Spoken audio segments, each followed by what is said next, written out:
Welcome to our channel बच्चों की दुनिया। चलिए शुरू करते हैं आज की कहानी। लवीक भावनगर का राजकुमार है। राजा ज्ञानवीर और रानी विभा की इकलौती संतान है, पर राजा रानी ने उसे बहुत अनुशासन से पाला है। बचपन से ही उसको साहित्य, शिक्षा, धर्म, कर्म, वीरता, संगीत का प्रशिक्षण दिया गया। सब अच्छा चल रहा था, लेकिन राजा रानी एक जगह चूक गए। राजा के दरबार में प्रधानमंत्री परमीश, जो वर्षों से राजा के वफादार रहे थे, उनके मन में एक खोट थी कि अगर राजा का बेटा गंवार और बेकार निकला तो वो राजा से कहकर अपने बेटे को राजा बना देगा। जब भी वह राजकुमार लवीक को अकेला पाता, वह उसे चने के झाड़ पर चढ़ा देता और लवीक को यह कहता, तुम तो पहले से ही इतने बहादुर हो, अब और शस्त्रों का अभ्यास करने की जरूरत नहीं। तुम पहले से इतने पढ़े लिखे हो और पढ़ने की जरूरत नहीं। तुम तो एक राजकुमार हो, तुम्हें काम करने की जरूरत नहीं। रोज पत्थर को भी घिसो तो उसमें भी रास्ता बन जाता है। लवीक तो एक बच्चा था, जल्दी ही उसके स्वभाव में बदलाव आ गया। वो घमंडी और जिद्दी हो गया, अब आलस भी करने लगा। जब सेना में नए भर्ती किए हुए सैनिक गर्मी और धूल में प्रशिक्षण ले रहे होते तो लवीक आराम करता। जब सेनापति उसे टोकते तो वो सेनापति से बदतमीजी करता। महल में नौकरों से बदतमीजी करना आम हो गया। कोई रास्ते में आता है तो वह उसे धक्का मार देता। ऐसा लग रहा था जैसे उसके अंदर की इंसानियत खत्म हो रही। राजा रानी ने बहुत जल्दी ही इस बात को पकड़ लिया। उन्होंने लवीक को बहुत समझाया। राजा के घर में जन्म लेने से सुख तो बहुत मिलता है, पर जीवन उतना सरल नहीं होता, क्योंकि तो राजकुमार के कंधों पर हमेशा एक जिम्मेदारी रहती है। उनका व्यवहार ऐसा हो जिससे जनता सीखे और उसका आदर करें। इसके लिए बहुत मेहनत करनी पड़ती है। सिर्फ राजा के घर में पैदा होने से आप राजा नहीं बन जाते। पर शायद राजा रानी को देर हो चुकी थी। लवीक ने सुनना बंद कर दिया था। एक दिन राजा, रानी और राजकुमार लवीक राज्य के सालाना समारोह में अपनी जनता से मिलने जा रहे थे, और जैसे ही लवीक का घोड़ा वहां पहुंचा, एक बूढ़ी औरत भीड़ में धक्का लगने से सड़क पर गिर गई। लवीक चाहता तो अपने घोड़े को रोक सकता था, पर उसके घोड़े ने बुढ़िया के हाथ पर अपना पैर रख दिया। बेचारी दर्द से चीख पड़ी। लवीक ने घायल बूढ़ी औरत को डांट दिया। दिखाई नहीं देता तुम्हारे देश का राजकुमार आ रहा है, अंधों की तरह सड़कों पर डोलते हो, चोट लग गई ना।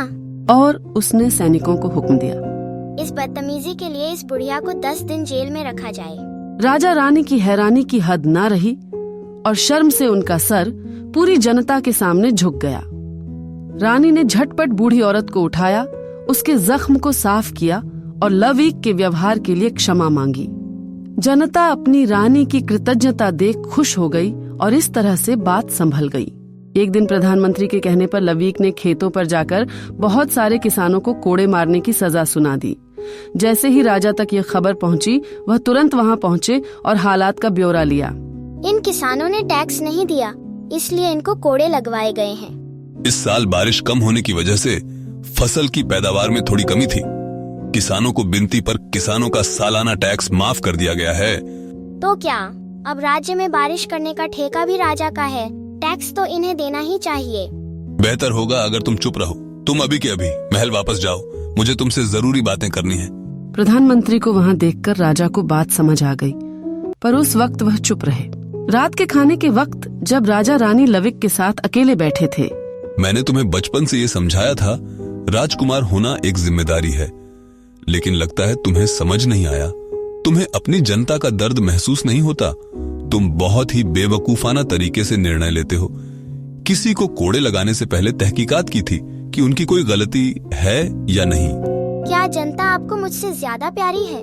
जब देखो उनके लिए मुझे डांटते रहते हैं।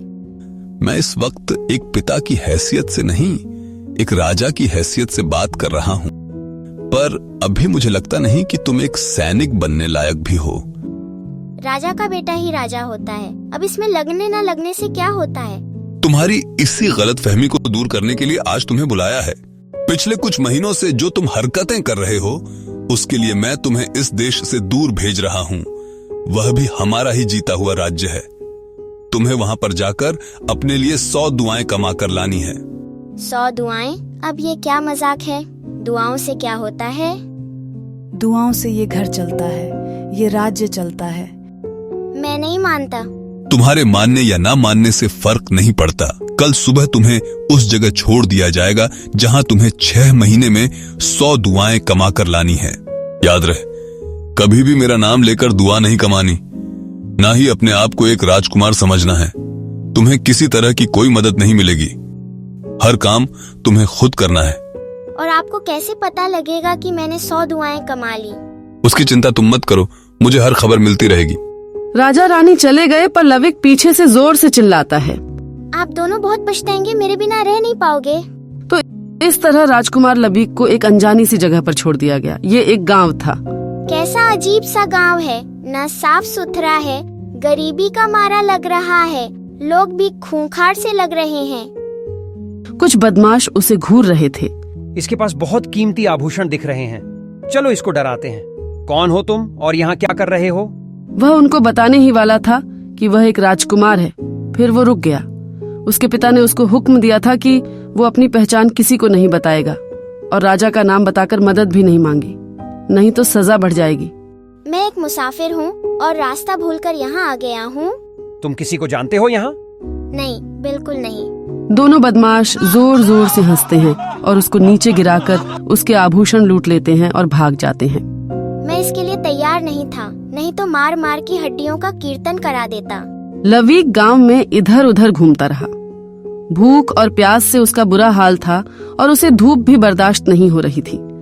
एक जगह खाने की दुकान थी। क्या मुझे खाना मिलेगा?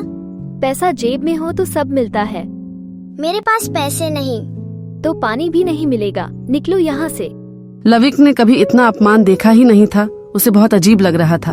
वह सड़क के किनारे एक पेड़ के नीचे बैठ गया। जब वो बहुत देर उस जगह बैठा रहा तो एक बूढ़ी औरत ने आकर उसको बोला, अगर जूठे बर्तन साफ कर दो तो मैं तुम्हें आज रात का खाना और साफ पानी दे सकती हूँ। बर्तन धोने का काम, और वो भी मैं? क्यों? तुम्हारे हाथ नहीं है? लविक कुछ देर सोचता रहता है। ठीक है, मैं कर देता हूँ। तो उस रात लविक ने बर्तन धोकर अपनी कमाई से पहला खाना खाया। ये खाना कितना स्वादिष्ट है। मुझे आज तक अपने महल का खाना भी इतना मजेदार नहीं लगा। लविक ने उस औरत से पूछा कि क्या उसे रहने के लिए कोई जगह मिल सकती है। हाँ, एक जगह खाली पड़ी है पर उसे साफ सुथरा करना पड़ेगा। इस औरत ने जो घर दिखाया, उस घर की हालत बहुत खराब थी। इसे घर कौन कहता है? ये तो एक खंडहर है। हवा रुकेगी न बारिश और न ही कोई जानवर। हद हो गई। रात भर मच्छरों ने लविक को जगाए रखा, इसलिए अगले दिन वो बहुत लेट उठा। लगता है पिताजी मजाक नहीं कर रहे थे। उन्होंने सच में ही मुझे छोड़ दिया, नहीं तो अभी तक कोई न कोई मेरा पता लेने आ ही जाता। ये 100 दुआओं का कमाई होगी कैसे? चलो चलकर बाहर देखता हूँ। वह बाहर जाकर देखता है, लोग अपना अपना काम कर रहे हैं, लेकिन हर जगह चिल्लम चिल्ली, चीख चिल्लाहट है। ये बहुत अजीब है। हमारे राज्य में तो ऐसा माहौल नहीं होता। कुछ तो गड़बड़ है यहाँ पर। लविक ने देखा एक किसान का घोड़ा गाड़ी कीचड़ में फंस गया। लविक ने उनकी मदद कर दी, पर वो आदमी बिना कुछ कहे आगे जाने लगा। अजीब नाशुक्रे हो, धन्यवाद भी नहीं किया। कोई दुआ ही दे देते। हट्टे कट्टे जवान हो, इतना सा धक्का लगा दिया तो इसमें धन्यवाद की क्या बात। कुछ देर बाद उसने एक अंधी औरत को रास्ता पार कराया और वो भी उससे बिना कुछ कहे आगे चल दी। अरे माँ, मैंने तुम्हारी इतनी मदद की तो तुम एक दुआ नहीं दे सकती थी? भगवान ने तुम्हें एक सेहतमंद शरीर दिया है, तो अगर इतना सा काम कर भी दिया तो इसमें दुआ देने वाली कौन सी बात हुई। आजकल के नौजवान कितने बेकार हो गए हैं। लो सुन लो इनकी, दुआ की जगह डांट मिल रही है। पिताजी ने मुझे जानबूझकर ऐसी सजा दी है, ना 100 दुआएं मिले और ना मैं घर वापस आऊं। कितनी आसानी से मुझसे पीछा छुड़ा लिया। शाम को जब वो घर वापस आया तो पहली बार उसने टूटे फूटे घर को साफ किया। साफ करने के बाद तो ये ठीक लग रहा है, इतना बुरा नहीं है। रात को सोने से पहले उसे फिर अपने माँ बाप, अपना महल, अपना कमरा सब याद आए और ऐसे ही याद करते करते वह सो गया। अगले दिन सुबह जब उठा, मुझे पिताजी ने बहुत कुछ सिखाया था। अब वक्त आ गया है कि उस शिक्षा का प्रयोग अपने जीवन को संवारने में लगाना चाहिए। पिताजी को क्या लगता है मैं हार जाऊंगा? कभी भी नहीं। लविक बहुत देर तक खाली जगह पर बैठा रहा, पर आज उसे कोई काम नहीं मिला। उसने वहाँ एक दोस्त भी बना लिया था, गब्दू। वह एक मोटा लड़का था जिसके पास घोड़ा गाड़ी थी और वो वहाँ काम की तलाश में ही बैठता है। ये गांव बहुत अजीब है। लोग दुकानों पर मक्खियाँ मारते रहते हैं, जैसे कोई काम नहीं है। आपस में झगड़ते भी बहुत है और गरीब भी हैं। यहाँ कोई भी धनी समृद्ध नहीं दिख रहा। सब गांव ऐसे ही होते होंगे। नहीं, गांव बहुत साफ सुथरे, प्यारे और शांत होते हैं। तो फिर हमारा गांव खुश, सुखी और धनी क्यों नहीं? मैं कोई बहुत बड़ा विचारक तो नहीं हूँ, पर जितना मैंने अपने पिताजी से सीखा है उस हिसाब से गरीबी और काम चोरी इस गांव के दुख का कारण है। ये लोग आलसी हैं और आगे बढ़ना ही नहीं चाहते। गरीबी से ही झगड़ा होता है। तभी वहाँ एक छोटा सा बच्चा जोर जोर से रो रहा था। क्या हुआ? छोटे बच्चे रो क्यों रहे हो? किसी ने मारा क्या? वो तो मेरा खिलौना टूट गया है। लविक ने खिलौना हाथ में लेकर देखा। मैं इसे ठीक कर सकता हूँ। कुछ ही देर में लविक ने खिलौने को ठीक कर दिया। बच्चा इतना खुश हुआ कि लविक को गले लगा लिया। आप बहुत अच्छे हो, शुक्रिया। लविक को अपने अंदर एक अजीब सी खुशी का एहसास हुआ। वो बच्चे की मासूम हंसी और उसका गले लगाना बहुत अच्छा लगा और उसे एक तरकीब भी मिल गई। अरे हाँ, मुझे खिलौने बनाना बहुत पसंद है। मैं बच्चों के लिए खिलौने क्यों नहीं बनाता? काम का काम और कमाई भी और मजा भी आएगा। लेकिन पैसे कहाँ से आएंगे? बहुत सोच समझकर लविक ने अपने हाथ की शाही अंगूठी एक सुनार के पास गिरवी रख दी और बहुत सारे पैसे ले आया। इन पैसों से उसने लकड़ी के मेज और लकड़ी को तराशने वाले सारे औजार खरीदे। अब उसकी दुकान तैयार थी। गबदू हर काम में उसकी मदद करता। लविक को खिलौने बनाना इतना पसंद था कि वे दिन रात काम में जुटा रहता। उसके बनाए लकड़ी के खिलौने पूरे गांव में मशहूर हो गए। उसकी दुकान के आगे बच्चों की लाइन लगी रहती और उसकी अच्छी खासी कमाई कराते। तुम लोग रोज यहाँ मेरी दुकान को देखते रहते हो, खरीदते कुछ नहीं। ऐसा क्यों? क्या तुम्हारे माँ बाप कंजूस है जैसे मेरे हैं? फिर वो खुद ही जोर जोर से हंस लिया। हमारे माँ बाप नहीं है, हम तो अनाथ आश्रम में रहते हैं। हे भगवान, इतने छोटे बच्चे अकेले कैसे रहते हैं? शुक्र है मेरे माँ बाप हैं। और अब वह महीने में एक दिन अनाथ आश्रम जाकर बच्चों को खाना, कुछ कपड़े और खिलौने देता था। जब वो बच्चे उन तोहफों को पाकर खुश होते थे तो लविक के दिल में एक अजीब सी शांति और खुशी महसूस होती। लविक को पता भी नहीं था कि उसकी दुआओं का खाता खुल चुका है, पर अब उसे आंकड़ों की चिंता ही नहीं थी। गब्दू, मैं सोच रहा हूँ कि मुझे अब अपना काम बढ़ाना चाहिए। मेरे खिलौने अगर यहाँ इतने पसंद किए जाते हैं तो दूसरे गांव और शहरों में भी तो पसंद किए जाएंगे। वो कैसे? इस गांव से तो बाहर कोई जाता ही नहीं। क्या मतलब बाहर नहीं जाते?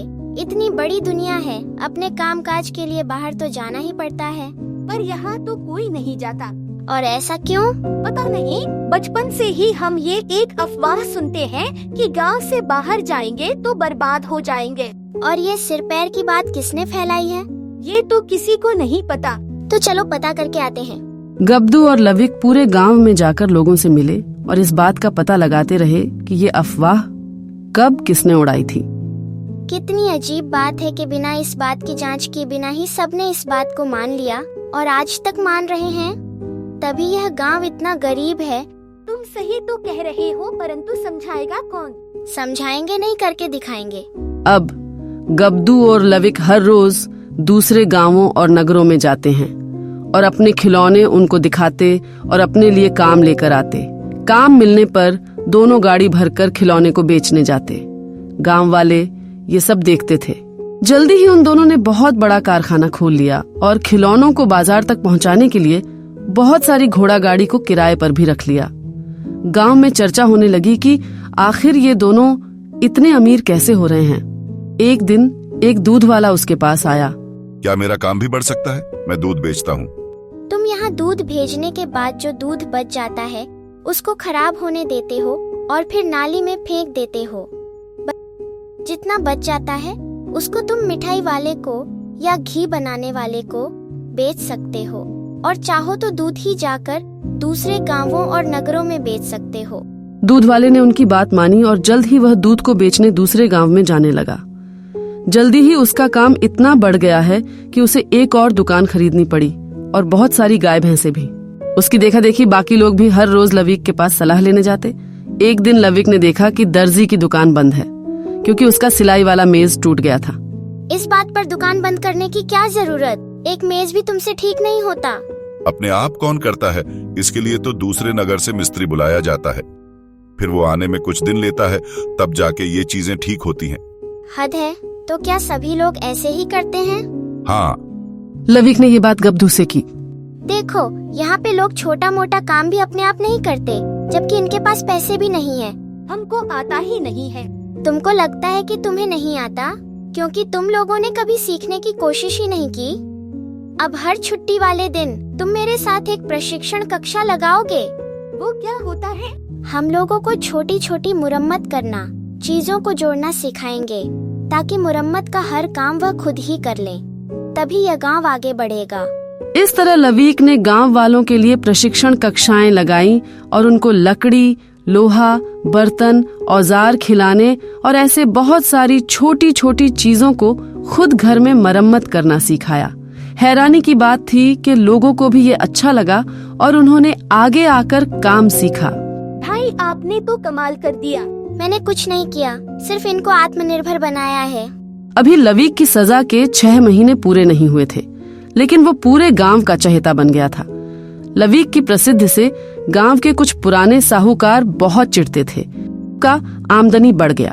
अब लोग कर्जा लेने उनके पास नहीं आते थे। गांव के लोग इतना खुश रहते थे कि आपस में झगड़ा भी नहीं करते। गांव के साहूकार लवीक को वहां से भगा देना चाहते थे। पता नहीं ये लड़का कौन है, जब से आया है हमारा तो पूरा धंधा चौपट कर दिया। अब हमसे कोई डरता भी नहीं। जेब में पैसा हो तो कोई नहीं डरता। इसका कोई तो इलाज करना पड़ेगा। हमारा फैलाया हुआ वहम भी अब काम नहीं करता। हर कोई दूसरे गांवों और शहरों में जाकर भी अपने व्यापार करने लगे हैं। उसे बहुत घमंड है ना अपने काम पर। मैं वो काम ही खत्म कर दूंगा। उन साहूकार ने बदमाशों को कुछ पैसा दिया और लवीक की खिलौनों वाले कारखाने में आग लगा दी। आग में सारे खिलौने और औजार जल गए। वहां अंदर कुछ लोग भी फंसे हुए थे, जिनको निकालने के लिए लवीक आग लगने के बावजूद कारखाने के अंदर चला गया। इतना जिद्दी लड़का है, बिल्कुल डरता नहीं। अनजान लोगों के लिए अपनी जान खतरे में क्यों डाली? पता नहीं कौन से भले माँ बाप की औलाद है। लेकिन जल्दी ही लविक सब लोगों को सुरक्षित निकालकर बाहर ले आया, पर बाहर आकर खुद बेहोश होकर गिर गया। सब लोगों की सांसें रुक गईं। पिछले कुछ महीनों से जिस तरह से उसने गांव का कायापलट किया था और हर एक आदमी की जिंदगी को बदला था, तो वो इस गांव के लिए किसी संत, ज्ञानी या मसीहा से कम नहीं था। आनन फानन में सब उसको लेकर वैद्य के पास गए। देखने में तो कोई चोट नहीं लग रही, पर शायद धुएं ने सांस को भर दिया। कल सुबह तक इसका होश में आना बेहद जरूरी है। बस दुआ कीजिए। पूरा गांव वैद्यखाने के बाहर बैठकर प्रार्थना करने लगे। उस रात किसी ने अपने घर में खाना भी नहीं बनाया, सब वहीं बैठे रहे। आधी रात के बाद राजा रानी भी वहां पहुंच गए। राजा रानी को देखकर गांव वाले हैरान हो गए। आप यहाँ कैसे? मैं किसी से मिलने आया हूँ, पर आप सब लोग यहाँ एक साथ इतने उदास क्यों बैठे हैं? हमारे गांव को नया जीवन देने वाला आज खुद मुसीबत में है और हम उसकी सेहत के लिए दुआ मांग रहे हैं। यह कौन है और कैसे उसने इस गांव को नया जीवन दिया? गांव वालों ने सब चीजें विस्तार से राजा को बताई। राजा रानी के आंसू रुक नहीं रहे थे। गांव वाले बहुत परेशान हुए और डर भी गए कि राजा और रानी रो क्यों रहे हैं। सूरज की पहली किरण के साथ ही लवीक को होश आ गया। अपने माता पिता को अपने पास पाकर वह बहुत खुश हुआ। फिर दूसरे ही पल मुंह बना लिया। अब क्यों आए हो? आपने तो मुझे घर से निकाल दिया था। घर से नहीं निकलते तो ये हीरे की चमक कहाँ से पाते? जब मैंने तुम्हें सजा दी थी तो मुझे नहीं पता था कि तुम ये कर पाओगे, पर जो तुम कर पाए वो तो मैंने सपने भी नहीं सोचा था। बाहर सैकड़ों लोग तुम्हारी सेहत के लिए रात भर से दुआ मांग रहे हैं। आखिर हमारी परवरिश रंग ले आई। हाँ, वो सब मैं इस गांव में आने के कुछ दिन में ही समझ गया था। शुक्र है वक्त पर आपने मुझे यहाँ भेज दिया। मैं आपका बहुत आभारी हूँ। यहाँ आकर मैंने खुद को पा लिया। चलो अब घर चलो, तुम्हारी सजा खत्म हुई। तुम्हारे बिना महल सूना है। मैं आपका पुत्र हूँ, जब बुलाओगे तब आ जाऊंगा। लेकिन इन गांव वालों को अकेला छोड़कर अब मैं नहीं जा सकता। अब यह मेरी जनता है और इनकी भलाई की जिम्मेदारी मुझ पर है। जब तक यह पूरी तरह आत्मनिर्भर नहीं हो जाते, मैं यहीं रहूंगा। राजा ने खुश होकर लवीक को शाबाशी दी और गले लगा लिया। यह हुई ना एक प्रतिभाशाली राजा वाली बात, तो आखिर तुम राजा बनने लायक हो ही गए। गांव वालों को जब पता लगा कि वह इस देश का राजकुमार है तो वो हैरान रह गए। भाई तुम्हारा कारखाना तो पूरा जल गया। जब तक मेरा शरीर और मेरा दिमाग सही सलामत है, मैं ऐसे हजारों कारखाने खोल सकता हूँ। और फिर मेरे पास तो सारे गांव वालों की दुआएं भी तो हैं। राजा रानी मुस्कुरा रहे थे। तो देखा बच्चों, सजा के रूप में लवीक ने जिंदगी का सबसे गहरा ज्ञान पा लिया। दुआओं में बहुत ताकत होती है और दुआएं तो उसी को मिलती हैं जिसका नेक दिल होता है। और नेक दिल वही होता है जो दूसरों को भला करता है, और दूसरों का भला वही करता है जो खुद किसी लायक होता है। तो आप भी जिंदगी में बहुत सारी दुआएं कमाएं और हमेशा खुश रहें। मुझे यकीन है आज भी कहानी आपको बहुत पसंद आई। तो हमारा हौसला बढ़ाने के लिए कृपया इसे लाइक और शेयर करें।